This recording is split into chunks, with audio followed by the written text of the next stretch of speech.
تو آپ صلی اللہ علیہ وسلم کے ساتھ اب دیکھیں کہ آپ صلی اللہ علیہ وسلم کا جو فریضہ تھا، اب جو بھی کوئی شخص وہ انجام دے گا، مثلاً یعنی کہ علماء ہی انبیاء کے وارث ہوتے ہیں. کوئی علماء ہے، کوئی طالب علم ہے یا علم والا ہے کوئی، یا کوئی ٹیچر ہے جو دینی علوم لوگوں کو سکھاتا ہے، اور پھر یا پھر حکمران ہے، یا کوئی ایسا مسلم شخصیت ہے جو لوگوں کو رہنمائی فرماتا ہے.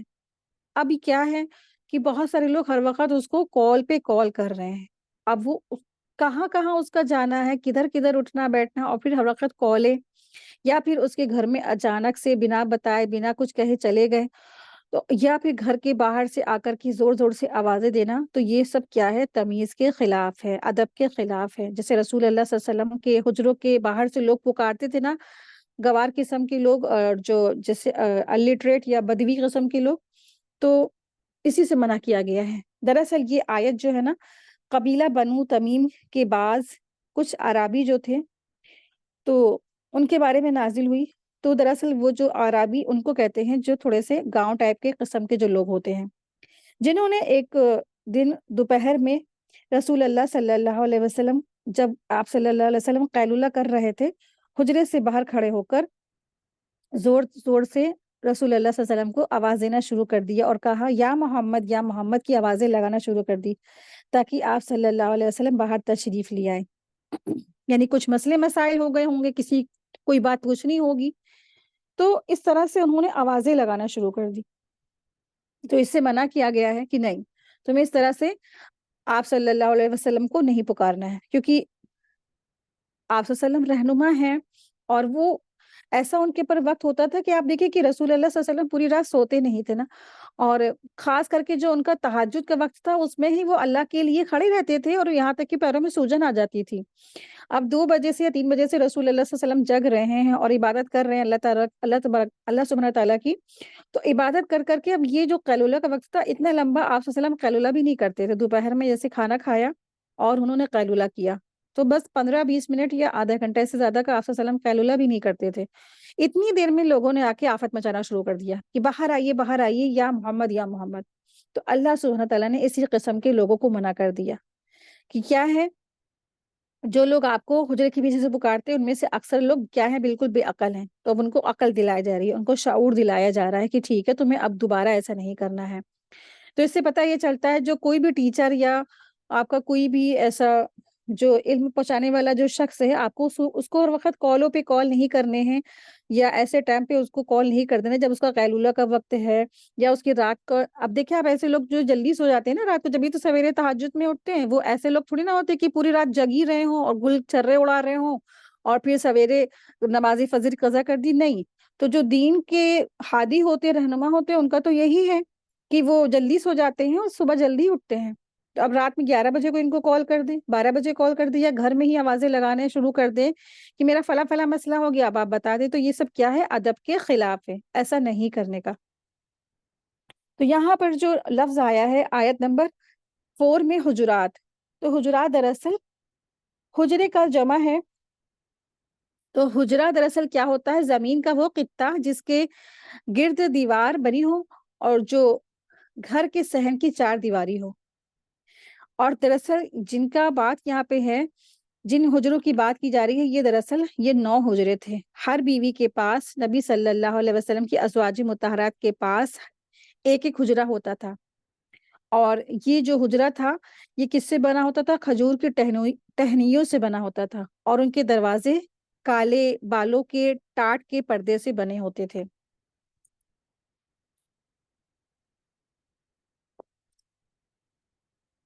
آیت دیکھیں، آیت نمبر ہے 5.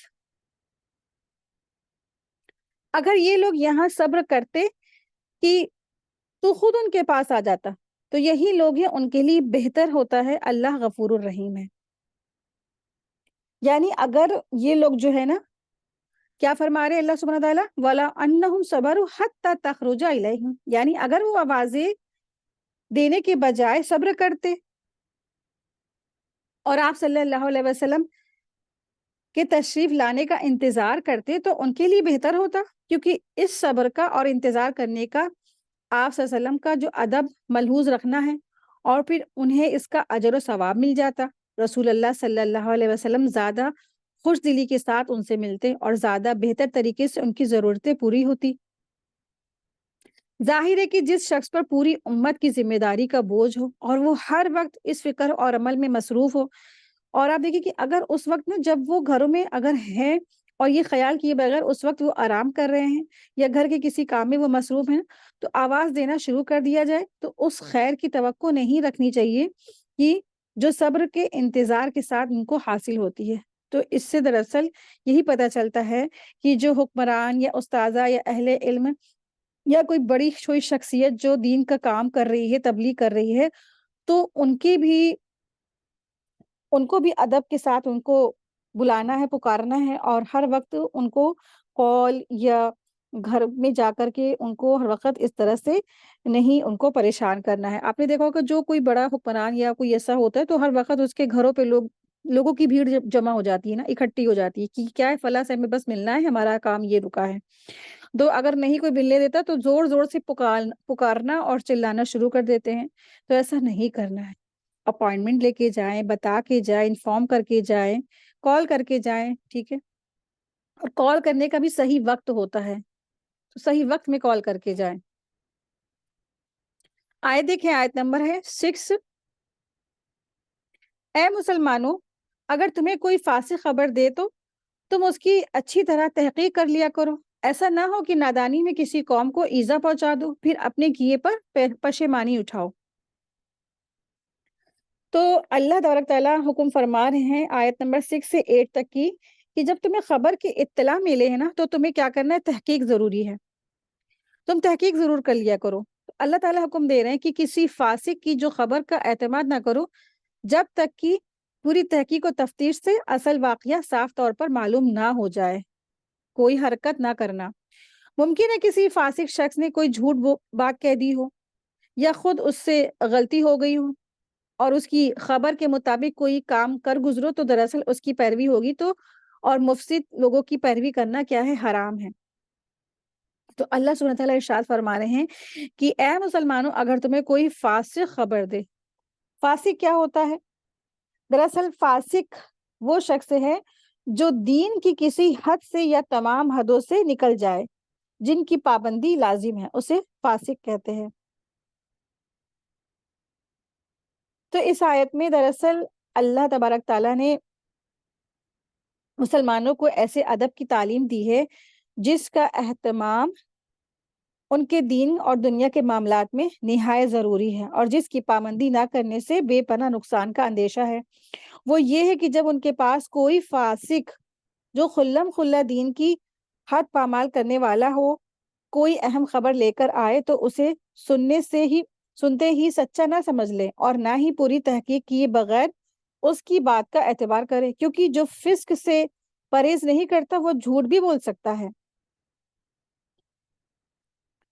تو اس میں ہر فرد، ہر حکومت کی ذمہ داری ہے کہ اس کے پاس جو بھی خبر یا اطلاع آئے، بالخصوص بد کردار یا فاسق یا مفسد قسم کے لوگوں کی طرف سے، تو پہلے اس کی تحقیق کی جائے تاکہ غلط فہمی میں کسی کے خلاف کوئی کارروائی نہ ہو جائے۔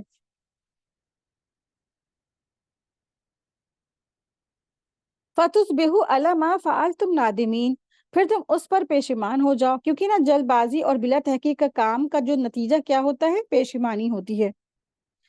تو فاسق آدمی جو ہوتا ہے نا تو اس کی خبر عام طور پر شک اور شبہ پر مبنی ہوتی ہے، اس لیے انسان کو اس خبر کو کنفرم کر لینا چاہیے۔ اللہ تعالیٰ کے نزدیک یہ بہت عظیم گناہ ہے کہ کوئی ظن اور گمان اور شک کی بنا پر کسی انسان کے بارے میں بات کرے، اور اس طرح ہمارے دین میں بھی ہر سنی سنائی بات کو آگے کرنا بھی منع فرمایا ہے۔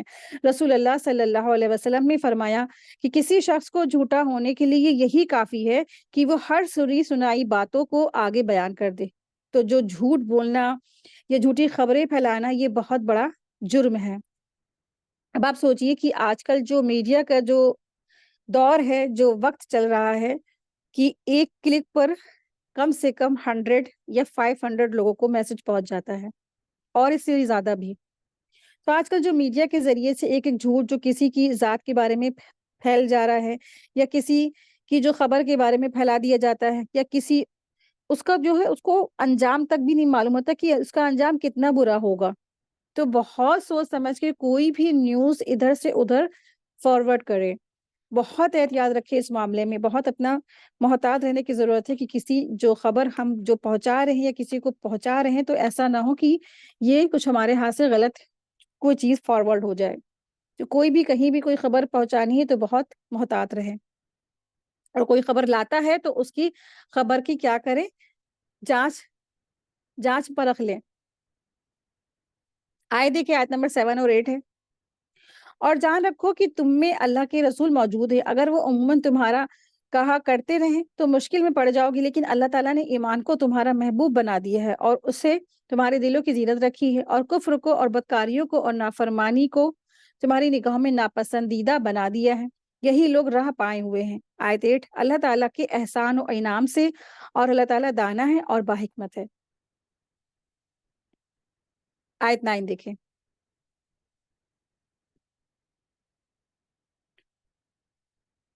اگر مسلمانوں کی دو جماعتیں آپس میں لڑ پڑیں تو ان میں میل ملاپ کرا دیا کرو. پھر اگر ان دونوں میں ایک دوسری جماعت پر ذاتی کرے تو تم سب اس گروہ میں سے جو ذاتی کرتا ہے لڑو, یہاں تک کہ وہ اللہ کے حکم کی طرف لوٹ آئے. اگر لوٹ آئے تو پھر انصاف کے ساتھ صلح کرا دو اور عدل کرتے رہا کرو. اللہ تعالیٰ انصاف کرنے والوں کو دوست رکھتا ہے. آیت 10 دیکھیں. یاد رکھو سارے مسلمان بھائی بھائی ہیں, بس اپنے دو بھائیوں میں ملاپ کرا دیا کرو اور اللہ تعالیٰ سے ڈرتے رہا کرو کہ تم پر رحم کیا جائے. تو یہاں حکم ہو رہا ہے کہ اگر مسلمانوں کی کوئی دو جماعتیں اگر لڑنے لگ جائیں تو دوسرے مسلمانوں کو چاہیے کہ اس میں صلح کرا دیں. آپ دیکھیں کہ کیا ہم ایسا کرتے ہیں؟ ہم تو اور مزے سے اور نمک مرچ لگا کے باتوں کو ادھر سے ادھر یا تو فارورڈ کر دیتے ہیں یا تو پھر انٹرٹینمنٹ کرتے ہیں, ہے نا, خوش ہو جاتے ہیں کہ چلو اچھا ہوا دونوں جنے لڑ گئی ہیں. بہت زیادہ اطراتی تھی نا, اس طریقے سے ہم لوگ, یہ ہمارے مسلمانوں کا رویہ ہوتا ہے. تو ایسا نہیں ہے. یہ انسان کو کیا کرنا ہے, صلح کرا دے. اللہ تبارک تعالیٰ نے حدیث میں آتا ہے کہ اللہ تبارک تعالیٰ بندے کی مدد کرتا ہے جب تک بندہ اپنے بھائی کی مدد میں لگا رہتا ہے. اسی طرح سے یہ مسلم کی حدیث. اس طرح سے ایک اور حدیث میں آتا ہے جب کوئی مسلمان اپنے غیر حاضر مسلمان بھائی کے لیے اس کی پشت دعا کرتا ہے, یعنی پیٹھ پیچھے دعا کرتا ہے, تو فرشتہ کہتا ہے آمین, اور تجھے بھی اللہ تعالیٰ ایسا ہی دے. صحیح مسلم کی حدیث ہے. بخاری کی حدیث میں آتا ہے کہ اس بارے میں اور بھی بہت ساری حدیثیں ہیں. صحیح حدیث میں ہے مسلمانوں کے سارے اپنی محبت اور رحم دلی اور میل جول میں ایک جسم کی طرح سے ہیں. جب جسم کی کسی ایک حصے کو تکلیف ہوتی ہے تو سارا جسم کیا ہوتا ہے, تڑپ اٹھتا ہے. کبھی بخار آ جاتا ہے تو کبھی شب بیداری کی تکلیف ہوتی ہے. یعنی کہ مسلمان سب کے سب کیا ہیں, ایک جسم کے مانند ہیں. جسم میں کہیں پر بھی ایک تکلیف ہوتی ہے تو پورا جسم کیا ہوتا ہے, تکلیف دہ ہوتا ہے, تکلیف میں مبتلا ہوتا ہے. تو مسلمانوں کو تو اللہ تبارک تعالیٰ نے جسم کے ساتھ تشبیہ دی ہے. تو بھلا ایسا کیسے ہو سکتا ہے کہ ہماری کوئی مسلمان بہن ہے, اس کے بارے میں کوئی برا بھلا کہہ رہا ہے یا اس کے بارے میں کوئی بری بات پھیلائی جا رہی ہے یا کچھ کہا جا رہا ہے, تو یا کوئی لڑائی جھگڑا ہو گیا ہے تو ہم مزے لوٹے, مزے منائیں؟ نہیں. کیا کرنا ہے, ہمیں صلح کرا دینا ہے, امن کرا دینا ہے. مسند احمد کی حدیث میں ہے کہ مومن کا تعلق اہل ایمان سے ہوتا ہے جیسے سر کا تعلق جسم سے ہے. مومن اہل ایمان کے لیے وہی درد مندی رکھتا ہے جو درد مندی جسم کو سر کے ساتھ ہے. آیت دیکھیں, آیت نمبر ہے 11.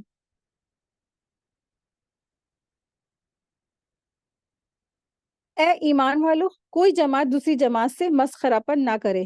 ممکن ہے کہ یہ اس سے بہتر ہو, اور نہ عورتوں سے ممکن ہے کہ یہ ان سے بہتر ہوں, اور آپس میں ایک دوسرے کو عیب نہ لگاؤ اور نہ کسی کو برے لقب دو. ایمان کے بعد گناہ گاری برا نام ہے, اور جو توبہ نہ کرے وہی ظالم لوگ ہے. اللہ سبحانہ تعالیٰ نے یہاں پر ایمان والوں کو اور بھی احکامات دیے ہیں, اور تقریباً اس آیت میں اللہ سبحانہ تعالیٰ نے 4 احکامات دیے ہیں. یا ایھا الذین, اے لوگو آمنو جو ایمان لے ہو, لا یسخر قوم, کہ نہ تم مذاق اڑاؤ کسی قوم کا. پھر اللہ سبحانہ تعالیٰ ارشاد فرما رہے ہیں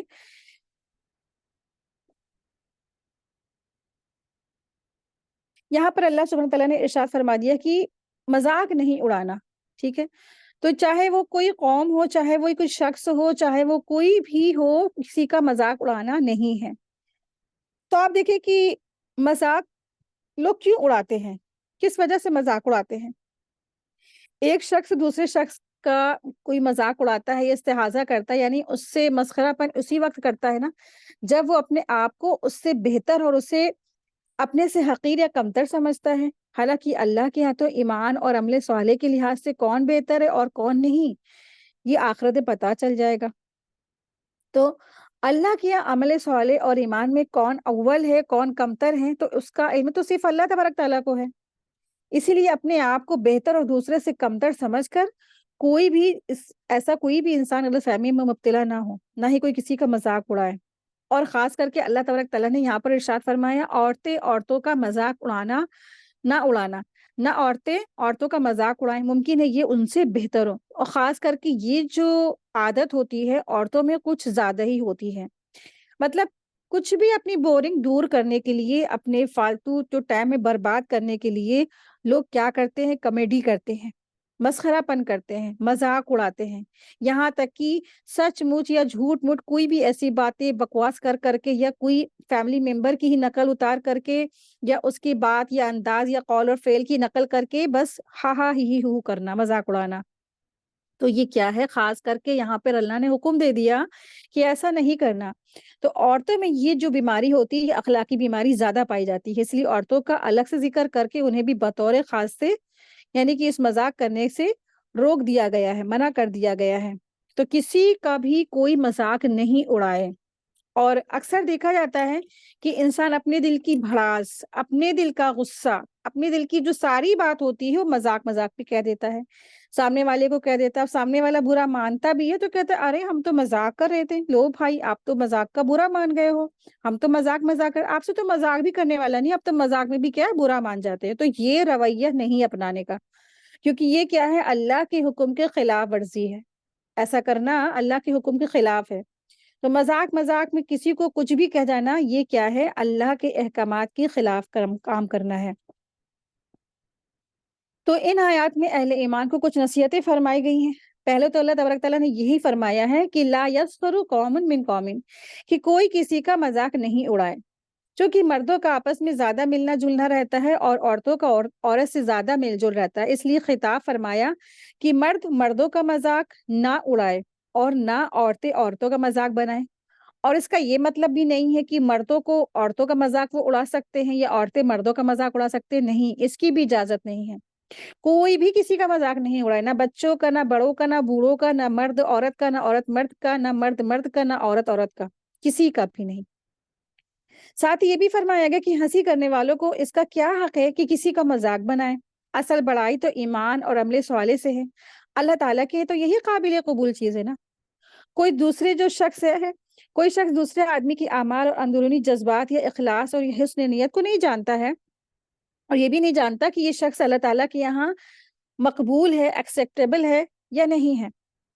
موت کے بعد کون کس سے افضل ہوگا اس کا بھی علم نہیں ہے اس کو۔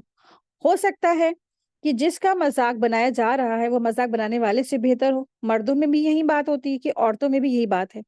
اگر موت کے بعد اپنے اچھے حال اور جس کا مذاق بنا رہے ہیں اس کی بدحالی کا یقین ہو جاتا ہے تو مذاق یا ہنسی اڑانے کی کوئی بات بھی تھی، لیکن جب اپنے ہی بارے میں علم نہیں کہ میرا کیا بنے گا آخرت میں، میرا کیا ہونے والا انجام، تو دوسرے کا مذاق بنانے کا مطلب ہی کیا ہے؟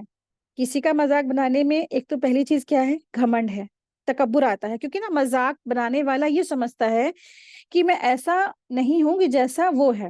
اگر اپنے حالات کو سامنے رکھتا ہے تو کسی کی بھی برائی اور غیبت کرنے اور کسی کا مذاق اڑانے کی ہمت نہیں ہوتی ہے۔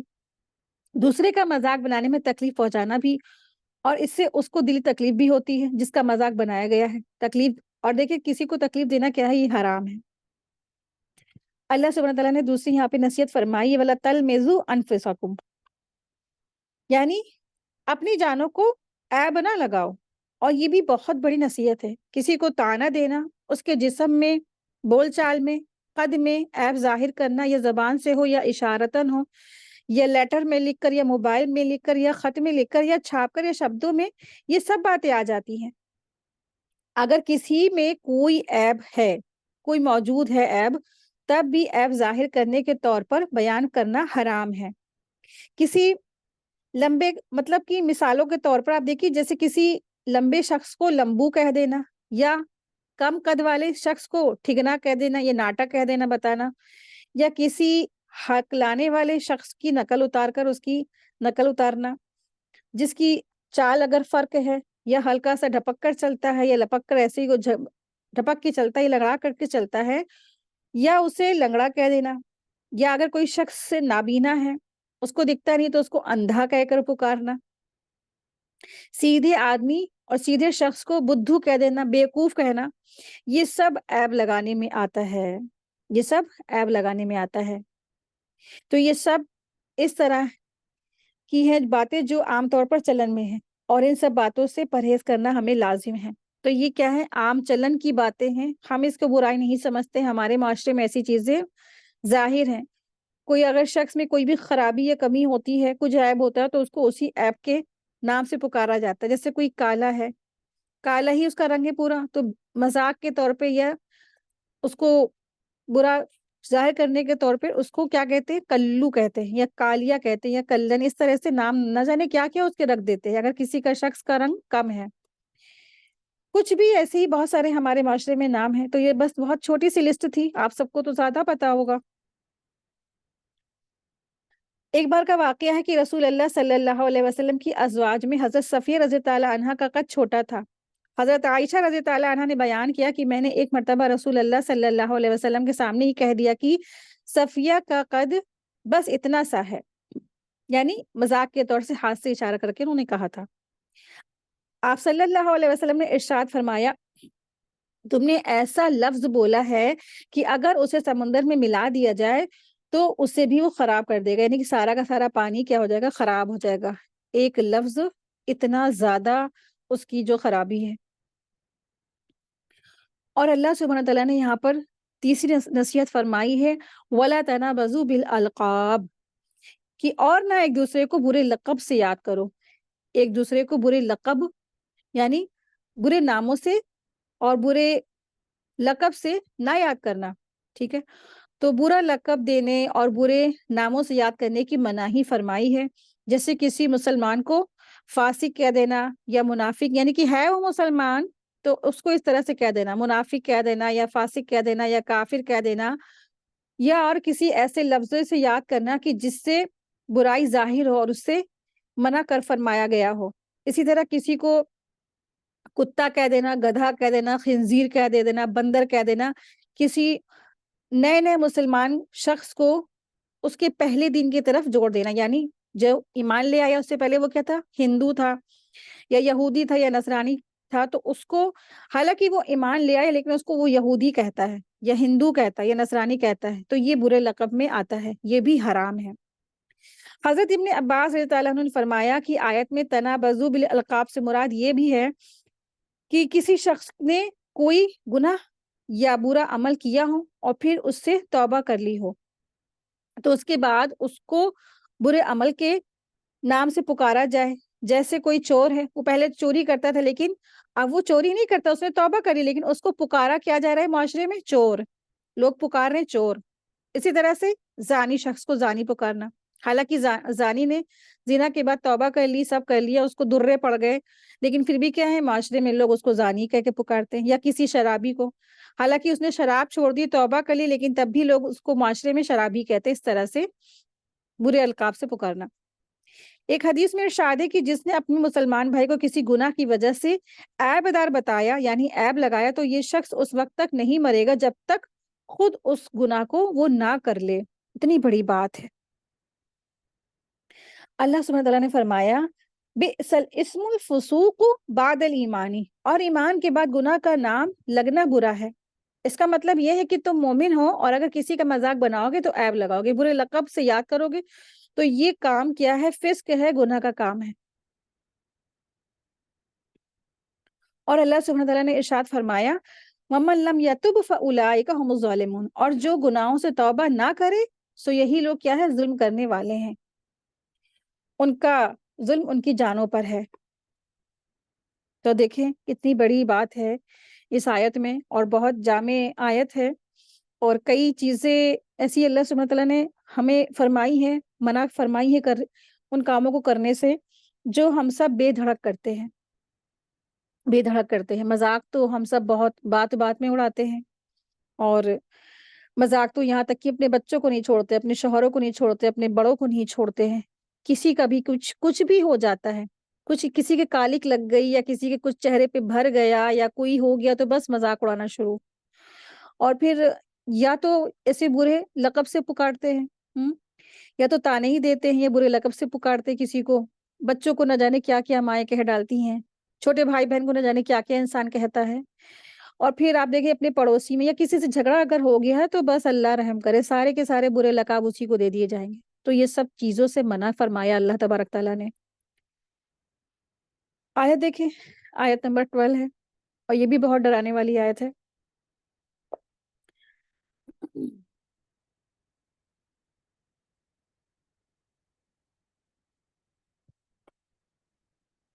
اللہ سبحانہ تعالیٰ ارشاد فرما رہے ہیں، اے ایمان والو، بہت بدگمانیوں سے بچو، یقین مانو کہ کچھ بدگمانیاں گناہ ہیں، اور بھید نہ ٹٹولا کرو، اور نہ تم میں سے کوئی کسی کی غیبت کرے۔ کیا تم میں سے کوئی بھی اپنے مردہ بھائی کا گوشت کھانا پسند کرتا ہے؟ تم کو اس سے گھن آئے گی، اور اللہ تعالیٰ سے ڈرتے رہو، بے شک اللہ تبارک تعالیٰ توبہ قبول کرنے والا ہے، مہربان ہے۔ تو اللہ سبحانہ تعالیٰ نے ارشاد فرما دیا، ایمان والوں سے پھر خطاب ہے کہ اللہ نے منع فرمایا کہ بہت سی بدگمانیوں سے بچو، یقین مانو کہ بہت سی جو بدگمانیاں کیا ہیں، گناہ ہیں۔ تو اللہ تبارک تعالیٰ نے یہاں پہ 5ویں نصیحت دی ہے۔ اللہ تبارک تعالیٰ ارشاد فرما رہے ہیں، یا ایھا الذین آمنوا اجتنبوا کثیرا من الظن، اے ایمان والو بہت سے گمانوں سے بچو۔ ساتھ ہی یہ بھی فرمایا، ان بعد الظن اسم، بعض گمان گناہ ہوتے ہیں۔ بات دراصل یہ ہے کہ بدگمانی بہت سے گناہوں کا بیک گراؤنڈ ہوتی ہے، بہت سے لوگوں میں یہ بات پائی جاتی ہے، بات ہوتی ہے۔ آپ دیکھیں کہ بہت سے لوگوں میں کچھ باتیں ایسی ہوتی کہ ہوتی ہی نہیں ہے، جسے وہ صرف اور صرف اٹکل اور گمان سے طے کر لیا جاتا ہے، اور پھر اپنے گمان کے مطابق تہمتیں لگانا شروع ہو جاتی ہیں، یا غیبتیں شروع ہو جاتی ہیں۔ بدگمانیوں کی بنیاد پر جو باتیں کہی جاتی ہیں وہ آگے بڑھتی ہیں، اس سے آپس میں فتنہ فساد پھیل جاتا ہے۔ حالانکہ گمان اپنا ایک ذاتی خیال ہے، خیال کا صحیح ہونا ضروری نہیں ہے۔ تو ظن یا گمان ہے تو اس میں کیا ہے، نہ پڑھو، اس کو مت پھیلاؤ۔ اور پھر اللہ نے پھر حکم دیا، وَلَا تَجَسَّسُوا، کہ کسی کے ٹوہ میں نہ رہو۔ چھٹی نصیحت اللہ نے فرمائی یہاں پر کہ تم جاسوسی مت کرو، تم کسی کے ٹوہ نہ کرو، یعنی لوگوں کے عیبوں کا سراغ نہ لگاؤ، اور اس تلاش میں نہ رہو کہ فلاں شخص میں کیا عیب ہے اور تنہائی میں وہ کیا عمل کرتا ہے۔ یہ تجسس کا مرض جو ہے دراصل بہت برا ہے، بہت سے لوگ اس میں مبتلا ہوتے ہیں، انوالو رہتے ہیں، حالانکہ اس کا وبال بہت بڑا ہے۔ تو بہت سارے لوگ تجسس کرتے، اکثر لوگ پڑوسیوں کی تجسس میں لگے رہتے ہیں، یا ساس بہو، یا بہو ساس، یا نن بھاوج، یا بھاوج نن، یا دیورانی جیٹھانی کہاں گئی تھی، کدھر گئی تھی، بچوں سے پوچھا جا رہا ہے، فیملی کے ممبر جیسے چلے گئے، یا دیورانی جیٹھانی میں سے کوئی ایک چلا گیا تو اب بچے رہ گئے، بچوں سے ٹولی جا رہی ہے، اماں کہاں گئی تھی، کس کے پاس گئی، کہاں جانی تھی، کیا باتیں کر رہی تھی نا۔ اسی طریقے سے بہت سارے انسان تجسس کرتا ہے، تو دنیا اور آخرت میں اس کی سزا مل جاتی ہے، اور تجسس یعنی ٹو کرنے والا ذلیل ہو کر رہ جاتا ہے۔ اکثر ٹو میں بدگمانی کو استعمال کرنا پڑتا ہے، جس کی ممانعت اوپر معلوم ہوئی۔ مومن کا کام یہ ہے کہ اگر اپنے مسلمان بھائی کا کوئی عیب دیکھے تو اس کو وہ چھپائے، نہ کہ یہ کہ ایسے عیب کو پیچھے پڑ کر اس کے ٹوہ میں لگ جائے۔ حضرت عقبہ بن عامر رضی اللہ عنہ سے روایت ہے کہ رسول اللہ صلی اللہ علیہ وسلم نے ارشاد فرمایا، جس نے کسی کی کوئی ایسی چیز دیکھ لی جس کے ظاہر ہونے کو اچھا نہیں سمجھتا تھا، پھر اس کو چھپا لیا، تو اس کا اتنا بڑا ثواب ہے کہ جیسے کسی نے زندہ دفن کی ہوئی لڑکی کو زندہ کر دیا۔ تو ایسا پاسبل نہیں ہے نا کہ کوئی زندہ دفن لڑکی کو کیا ہے واپس لیا زندہ کر دے، تو یہ کیا ہے، اتنا بڑا ثواب ہے، تو ثواب اجر بہت بڑا ہے۔ یاد رہے کہ جس طرح کسی کے عیب یا گناہ یا بدحالی کا پتہ چلایا جائے، یہ سب تجسس میں داخل ہے، ٹو میں داخل ہے۔ اور آپ دیکھیں کہ چھپ کر باتیں سننا، یا کان لگانا، یا اپنے آپ کو سوتا ہوا ظاہر کر کے یہ معلوم کرنا کہ میرے پیچھے پیٹھ پیچھے کیا باتیں ہو رہی ہیں، یا کسی کی باتیں غور سے سننا، یا کوئی بھی جو ذرائع ہوتے ہیں یا کچھ مائکروفون فٹ کر دیے جاتے ہیں یا چیزیں لگا دی جاتی ہیں، آج تو بہت ترقی ہو گئی نا، تو یہ سب کیا ہے، تجسس میں شامل ہے، تو اس سے منع کیا گیا۔ ساتویں نصیحت اللہ سبحانہ تعالیٰ نے فرمائی وَلَا يَغْتَبْ بَعْضُكُمْ بَعْضًا، کہ تم آپس میں ایک دوسرے کی غیبت مت کرو، یعنی کہ غیبت کیا، پیٹھ پیچھے برائیاں نہ کرو۔ مزید فرمایا آیحب احدکم ان یاکل لحم اخیہ میتا فکرہتموہ، کیا تم میں سے کوئی شخص یہ پسند کرتا ہے کہ اپنے مرے ہوئے بھائی کا گوشت کھائے، سو اس کو تو تم ناگوار سمجھتے ہو نا، یعنی غیبت کرنا اپنے بھائی کا گوشت کھانے کے برابر ہے۔ جیسے تمہیں مردے بھائی کا گوشت کھانا گوارا نہیں، اسی طرح غیبت کرنا بھی ناگوار ہونا ضروری ہے۔ تو کوئی شخص ایسا نہیں، یہاں تک کہ جو سب سے پہلا دنیا میں جو قتل ہوا، قابیل نے حابیل کو قتل کیا، تو قابیل نے بھی اتنا زیادہ حسد دشمن ہونے کے بعد بھی اپنے بھائی کو اس نے کھانا نہیں گوارا سمجھا نا، اس کو دفن کرنا گوارا سمجھا۔ تو کیسا ہی جہنی دشمن ہو، کوئی بھی ایسا نہیں ہوگا جو اپنے بھائی کا مردار گوشت کھا لے، مردار بھائی کا اپنے جسم، اس کے بھائی کا وہ گوشت کھا لے، جتنا بھی غیر گزرا ہے، تو ہر ایک کو ناگوار ہوگا۔ تو بات یہ ہے کہ غیبت بہت بری چیز ہے، دنیا میں کچھ محسوس نہیں ہوتا کہ قیامت کے دن جب انسان کو اتنی چھوٹی سی زبان کی جو کھیتیاں کاٹنی پڑیں گی نا، اس وقت احساس ہوگا کہ ہائے ہم نے تو کیا کیا، لیکن اس وقت کا پچھتانا کچھ کام نہیں آئے گا، کچھ کام نہیں آئے گا۔ اب اس بات کو سمجھے کہ غیبت کیا چیز ہے۔ حضرت ابو ہریرہ رضی اللہ عنہ سے روایت ہے کہ رسول اللہ صلی اللہ علیہ وسلم نے صحابہ سے سوال کیا، کیا تم جانتے ہو غیبت کیا ہے؟ عرض کیا اللہ اور اس کا رسول ہی زیادہ جاننے والے ہیں۔ آپ صلی اللہ علیہ وسلم نے فرمایا کہ تمہارا اپنے بھائی کو اس طرح یاد کرنا کہ اسے برا لگے، تو یہ غیبت ہے۔ ایک شخص نے عرض کی کہ جو بات میں بیان کر رہا ہوں اگر وہ میرے بھائی کے اندر موجود ہو تو اس کے بیان کرنے میں کیا بارے میں ارشاد فرمائیے، تو اسے بیان کرنے کے بارے میں کیا ارشاد ہے؟ آپ صلی اللہ علیہ وسلم نے ارشاد فرمایا اگر تیرے بھائی میں وہ عیب کی بات موجود ہے جسے تو بیان کرتا ہے تو تب بھی وہ غیبت ہے، اور اگر تو نے کوئی ایسی بات بیان کی جو اس کے اندر نہیں ہے تب تو نے اس کے اوپر بہتان گڑا ہے، بہتان غیبت سے بھی بڑا ہے۔ تو حدیث سے معلوم ہوتا ہے کہ کسی کا عیب جو اس میں ہو بیان کرنا ہی کیا ہے، غیبت ہے۔ تو غیبت کی تعریف کیا ہے؟ کسی کے اندر ایسا عیب جو اس کے اندر موجود ہو، اس کے منہ پر کہا جائے یا اس کے پیٹھ پیچھے کہا جائے تو یہ غیبت ہے۔ اور اگر جھوٹی بات کسی کے ذمے لگا دی جائے جیسے بہتان ہے، تو اس کے اندر اگر وہ عیب ہے بھی نہیں، اس کے اوپر لگا دیا، الزام لگا دیا، تو دراصل یہ کیا ہے، بہتان ہے۔ تو اس میں دو گنا گناہ ہے، غیبت سے بڑھ کر کیا ہے، بہتان ہے، ڈبل گناہ۔ تو ایک گناہ تو کیا ہے، تہمت لگانا، اور دوسرا کیا ہے، غیبت کرنے کا، تو ڈبل گناہ پڑے گا اس کے اوپر۔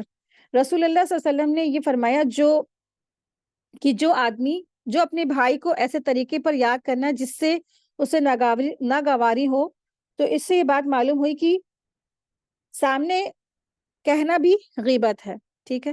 تو بہت سے لوگ سمجھتے ہیں ہم تو جو ہوتا ہے ہم تو منہ پہ کہہ دیتے ہیں، ہم تو پیٹھ پیچھے نہیں کہتے، لیکن کیا ہے، اگر کسی کے اندر کوئی بات برائی بھری ہوئی ہے اس کے منہ پہ ہم اس سے کہہ رہے ہیں تو یہ بھی کیا ہے، غیبت ہے۔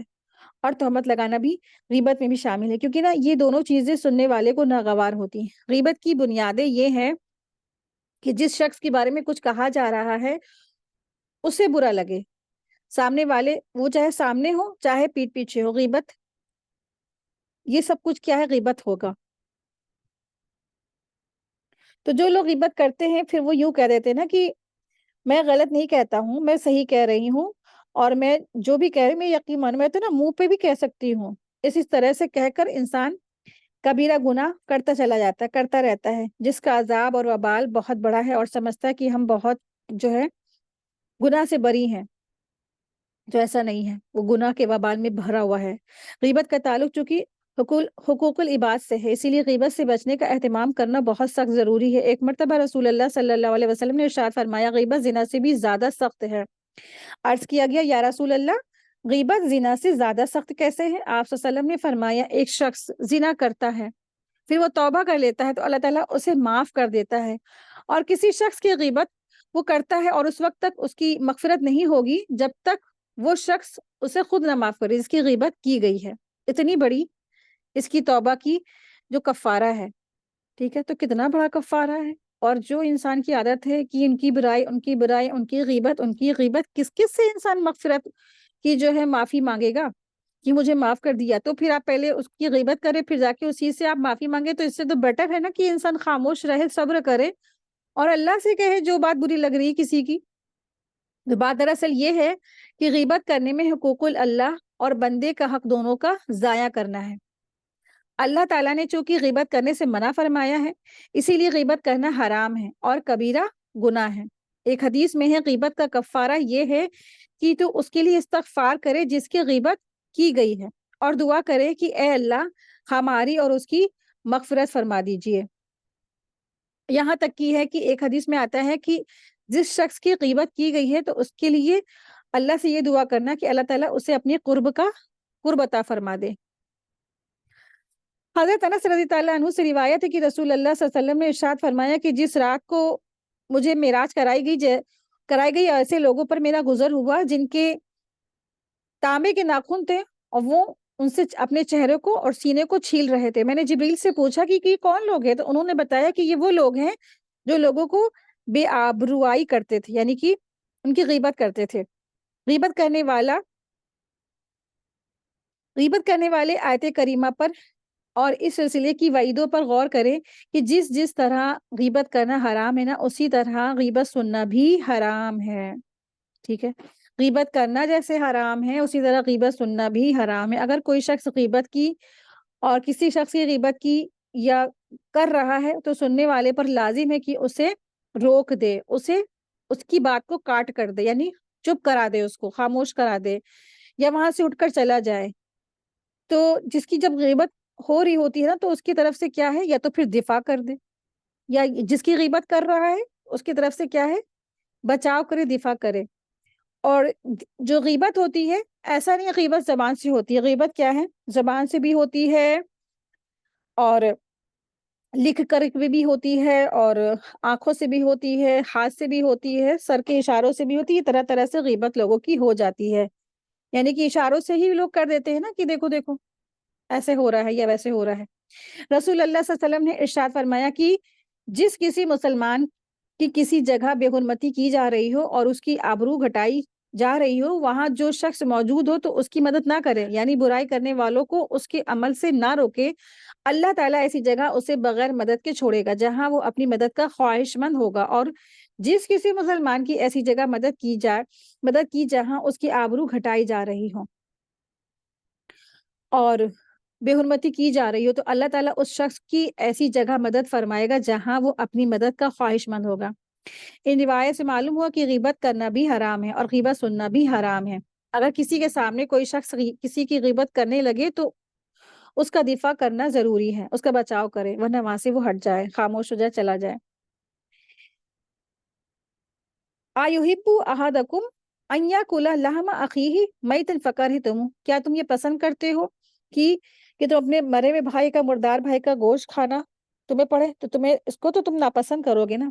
تو اس کے بارے میں حدیث شریف میں ایک واقعہ مروی ہے, اور وہ یہ ہے کہ ایک صحابی نے زنا کر لیا تھا جن کا نام معاذ رضی اللہ تھا. تو انہوں نے رسول اللہ صلی اللہ علیہ وسلم کی خدمت میں 4 مرتبہ اقرار کیا کہ میں نے ایسا کیا, پھر ان کو سنسار کر دیا گیا. پھر ایک شخص نے اپنے ساتھی سے راہ چلتے ہوئے کہا کہ دیکھو اللہ تعالیٰ نے اس کی پردہ پوشی فرمائی لیکن اسے رہا نہیں گیا, یہاں تک کہ کتے کی طرح اس کو رجم کر دیا گیا, یعنی پتھروں سے مارا گیا. تو رسول اللہ صلی اللہ علیہ وسلم نے جب یہ بات سن لی تو خاموشی اختیار فرمائی اور پھر کچھ دور آگے بڑھے تو ایک مردے گدھے پر سے گزر ہوا, تو جو اوپر کو ٹانگ اٹھائے ہوئے پڑا ہوا تھا. تو آپ صلی اللہ علیہ وسلم نے فرمایا فلا فلا کہاں ہے, یعنی جنہوں نے باتیں کہی تھی وہ دونوں کہاں ہیں. تو انہوں نے عرض کیا یا رسول اللہ صلی اللہ علیہ وسلم ہم حاضر ہیں. فرمایا تم دونوں اترو اور اس مردار گدھے کی لاش کو کھا جاؤ. تو انہوں نے عرض کیا یا رسول اللہ ہم میں سے کون کھا سکتا ہے اسے مردار گدھے کو. تو آپ صلی اللہ علیہ وسلم نے فرمایا وہ جو ابھی تم نے اپنے بھائی کی بے عزتی کی ہے وہ اس گدھے کی لاش کھانے سے زیادہ سخت ہے. قسم ہے اس ذات کی جس کے قبضے میں میری جان ہے, بے شک وہ اس وقت جنت کی نہروں میں گوتے لگا رہا ہے. ٹھیک ہے, جس کو رجم کیا گیا, جس نے سچی توبہ کر لی گئی, وہ جنتوں میں ہے, نہروں میں گوتے لگا رہا ہے. لیکن جنہوں نے اتنی سی بات کہہ دی اب ان کے لیے کیا ہے, وعید ہے. تو مردہ شخص کی بھی غیبت کرنا حرام ہے۔ اس حدیث سے پتہ چلتا ہے جس طرح زندوں کی غیبت نہیں کر سکتے اسی طرح مردوں کی بھی غیبت نہیں کرتے۔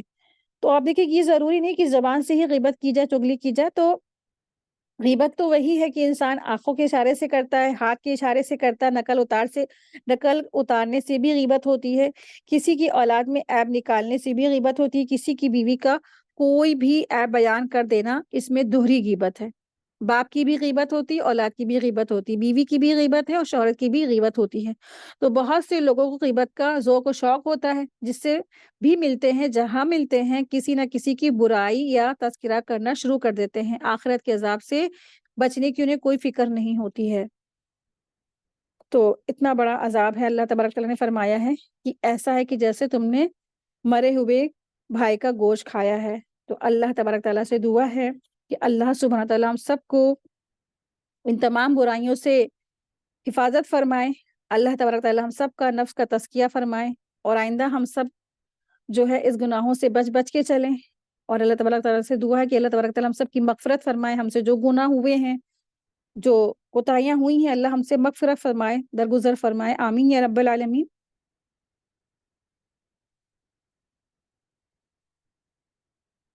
آیت دیکھیں، آیت نمبر ہے 13۔ اے لوگو، ہم نے تم سب کو ایک ہی مرد عورت سے پیدا کیا ہے، اور اس لیے کہ تم آپس میں ایک دوسرے کو پہچانو، اور تمہاری جماعتیں اور قبیلے بنا دی۔ اللہ تعالیٰ کے نزدیک تم سب میں بڑا وہ ہے جو سب سے زیادہ ڈرنے والا ہے۔ یقین مانو کہ اللہ تعالیٰ دانا ہے اور باخبر ہے۔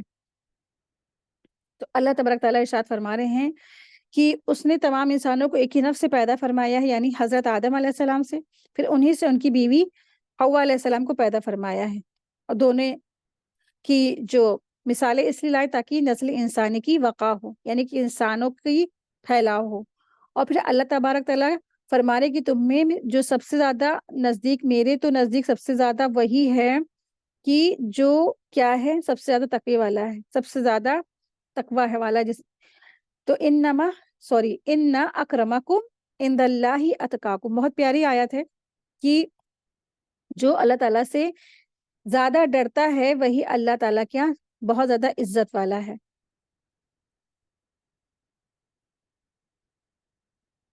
آیت دیکھیں، آیت نمبر ہے 14۔